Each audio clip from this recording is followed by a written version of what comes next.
Hey everyone, Reid Henrichs of Valor, and what we're going to talk about in this video today is we're going to talk about the old school standard charging handle versus some of those new ones that have been coming out. Let's go ahead and get started.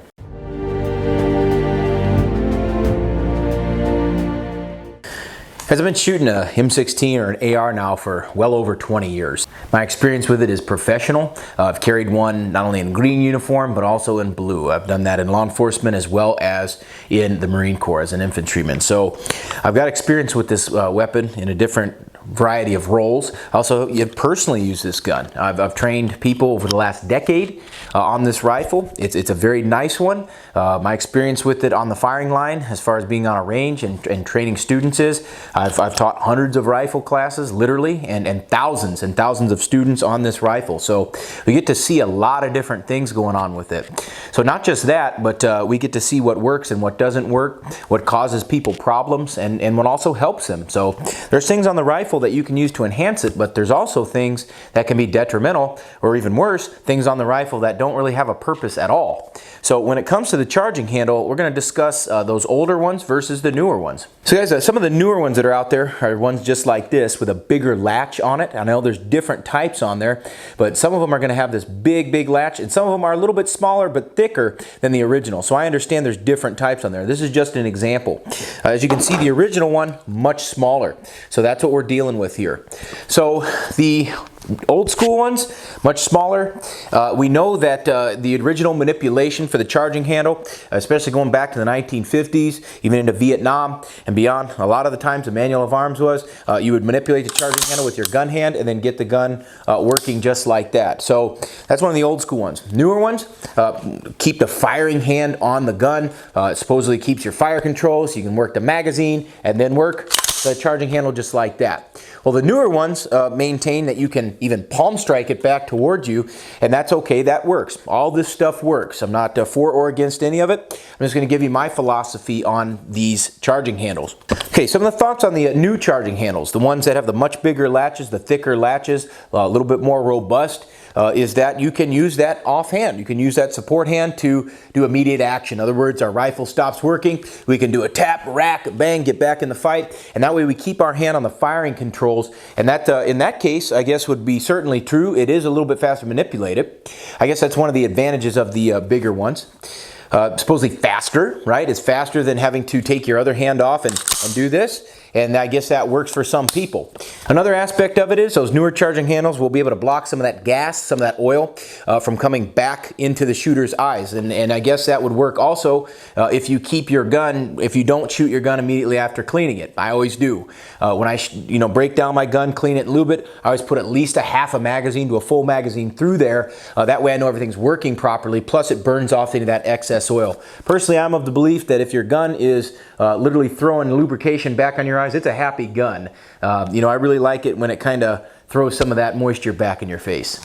So in terms of the speed of operation versus using the smaller one, using your gun hand versus using your support hand, I don't know. Here's what I do know. If I'm at a close distance, let's just throw an arbitrary number out there, 25 yards and in. If my rifle stops working for any reason whatsoever, I'm not going to be screwing around with the charging handle. That's not even going to be effective. What I'm going to do is dump my rifle, draw my pistol, and finish the fight with that. If the bad guy needed to be shot while your rifle was still working, I bet he really needs to be shot after your rifle stopped working. So we get rid of a gun that does not work, go to a gun that does that transition. So to me, the speed of operation doesn't really hold water. Maybe if that's all you had, maybe it would be microseconds faster. I don't know. I'm all about reliability. As far as the argument for it's easier to manipulate with a bigger latch, it's easier to get a hold of, I've used this rifle with gloves in cold weather, no problems whatsoever. And guess what? I can still manipulate the other charging handle the same way with my support hand, even though it's smaller. No issue whatsoever. I'm not even looking at it and it still works just fine. So you can get more, I guess the argument, you can get more purchase, maybe. I've never had an issue with it. I've had gloves. I've used this rifle in every single environment you can imagine. Desert, snow, rain, jungle, all over the place in many different environments without any issues whatsoever, with gloves, without gloves, with slippery hands, without slippery hands. So it really is the same. It's how you train and put in those repetitions that matters. So for the record, I just want to say that I use a traditional old school charging handle on all of my general purpose rifles. So if I have a carbine like this one or any of the other ones that you've seen in my videos, ones I've had even with red dots on them, I use a smaller charging handle, and I do that for a lot of reasons.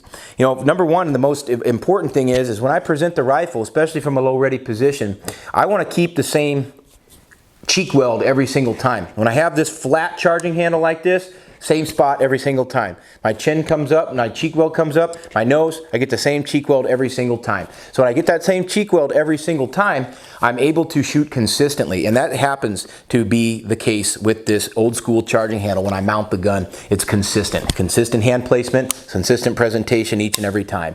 And it's a wonderful thing when all your guns are the same. And that means that I don't have to spend extra money on another charging handle, something that already works on the rifle.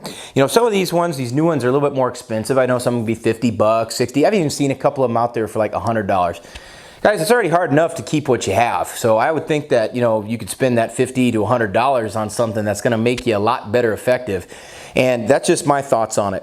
So I think that when you understand this weapon, and you can see it, I prefer an old school charging handle. I like old school stuff. One thing that goes unaddressed is with these big charging handles like this, because they're stuck out, and I know not all of them stick out this far. Some of them are much closer, but some of them are way out there, like even out where my index finger is.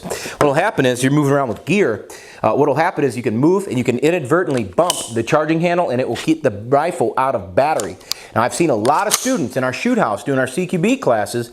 I've seen a lot of students go into that room, have it bump the extended charging handle on their gear, their gun goes click, and it's happened more than once. My theory is, if it happens in training, if it happens in practice, it's going to happen when you least want it to happen, which would be during deadly force. I personally have never had that problem with a smaller charging handle, and I wear my plate carrier when I train frequently. Never had that issue whatsoever. And so that's one consideration. So not only will it make your life a lot better, not having to worry about your rifle getting taken out of battery, it's just one of those things that was a solution to a problem that just simply didn't exist. My philosophy is that charging handle is not your friend. Okay, it's really not your friend. I don't like to use it unless I have to. When I initially load the rifle, I insert my magazine, cap, tug, run it, and now I know my rifle's loaded. So I use it to load the rifle. I'm really not in a hurry when I initially load my rifle. If the argument is that it's faster to manipulate it when you have to run out of ammo, here's the deal, guys. Manage your ammo, keep your head in the game, plus your gun up, do your tack loads, your retention loads. We don't have to go to bolt lock. That means 30 rounds have been fired without that problem being solved. And it's really easy to get in these fantasy gunfights, right? It's really easy to get into these fantasy ideas that somehow, oh, we're gonna need to really quickly do one of those smoke and speed loads. That's competition stuff. That's not real, that's flat range stuff. What we train at Valor Ridge is we train you for interpersonal combat, interpersonal violence, street proven system. I've had many students have to shoot people with an AR-15, M16, not only in the United States, but also overseas. So the system works. I know it certainly worked for me when I was younger. We want to make sure that we keep the gun loaded, keep it plussed up. That eliminates all that other stuff. The other time we use a charging handle for stoppage. We talked about that earlier. If I have a stoppage, what I'm going to think about is I have to tap, rack, and bang, get back in the fight. If you have a double feed because you short stroked it or because you aren't taking care of your gun, in other words, filthy chamber or bad magazines, what's going to happen is we need to make sure that we get it back in the fight, but we can prevent all that. So I only touch the charging handle when I have to. And if that's the case, once again, guys, dump the rifle, draw your pistol, get in that transition if people need shot right now. So a lot of stuff out there, guys, you know, they're going to have products. They want you to buy them because, you know, they're going to convince you that you need this stuff. It's a solution to a problem that doesn't exist. I think there are benefits to an extended charging handle. Like I said, guys, you can get more purchase, but my question is, you know, if speed is the issue, then the transition is going to solve that problem. The other thing is I would use an extended charging handle like this. I would use this if I had maybe a scoped rifle where it was much harder to reach the charging handle because the scope is in the way. So that would be one application of extended charging handle. But generally the scoped rifle like that, like an SPR or DMR or something like that, we're not going to be running around, walking around with it and having that body armor bump up against it as much. So there's little concern for that. If I'm using that role, and I am a designated marksman, the Marine Corps also a police sniper qualified. So in that application, what you want to make sure is that you're usually generally prone or sitting or kneeling. You're not going to be moving around a lot. If I need to reach in there and grab it, then I can. So there would be a good application for that extended charging handle. You know, a lot of you guys have been watching the channel for a long time, and you understand that the whole point is to save you time, money, and frustration. I've seen people get very frustrated over the years because there's so much information out there. Oh, I got to get this, I got to get get this. And they come take a class and they realize, wow, I don't need a tenth of the stuff that people are peddling out there. And so my goal is to save you that time, money, and frustration.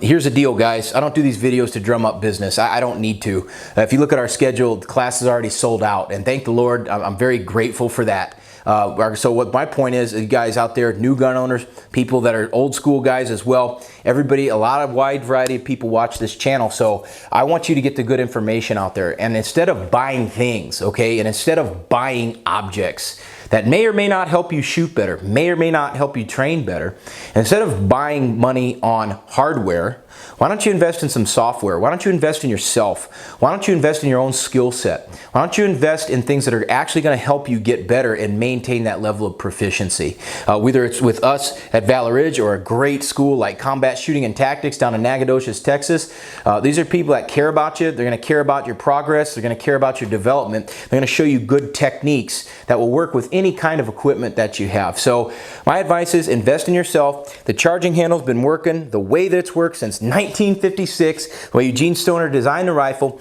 It works well, and you know, I really want you guys to understand that there's nothing you're going to buy that's going to help you perform better. It's going to help you perform better. It's going to be right up in here, right where that software is, and that's where I like to send people and invest people in that software, have them invest in themselves. If you found the information in the video helpful, subscribe to the channel, follow me on Facebook. That link is down below. And if you want to learn how to run your AR-15 or any other rifle for that matter, come on out to Valor Ridge and we can help you with that. This is Reid Henrichs of Valor Ridge reminding you, the lessons that we learn are written on the tombstones of others. We'll see you on the ridge.